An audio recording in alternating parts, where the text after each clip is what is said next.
I work at Lake Don, and it's a very small campus. We focus just on kindergarten, and it is a very, very friendly work environment.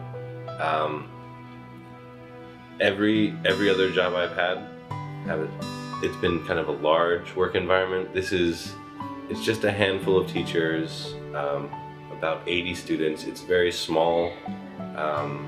Everyone knows everyone's name. It's just a very friendly place to work. When I originally started, I was put in a class of 1-year-olds, or not one, but 1.5 to 2-year-olds.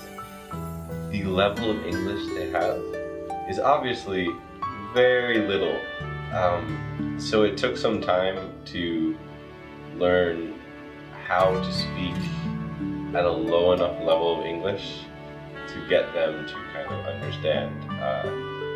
At first it started just with gestures, like sit, but the longer I've been there, while there's still a language barrier because the students at this age are not fluent or conversant in English, the language barrier is starting to kind of dissipate. Kindergarten isn't originally what I had anticipated teaching at VAS. So when I started, I was a little nervous to be surrounded by so many little children, but they absorb information and are so eager to learn that it's incredibly rewarding working with them.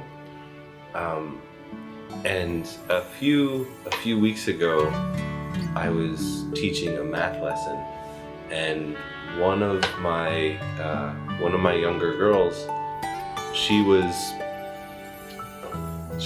finished the math lesson in a matter of seconds when other students took maybe 10-15 minutes. So I went back to her and I asked her, like, you understand all this? And I gave her more, and she finished it instantly. So I kept giving her harder and harder problems. It turns out she can do long division and multiplication, advanced multiplication in her head. So finding the talents that each child has been very, very interesting and very rewarding. Every student learns differently. They're visual learners, auditory learners, kinetic learners. So by having a large range of activities, some physical activities, some listening activities, speaking activities, it gives every student a chance to kind of connect with some part of the lesson. And so the more varied a lesson is, the more engaged the students become. And usually during some part of the lesson, a student who is physically inclined will have a moment to kind of stand apart and shine. And as they do stand apart, they feel more confidence for all the other sections that they aren't generally as confident.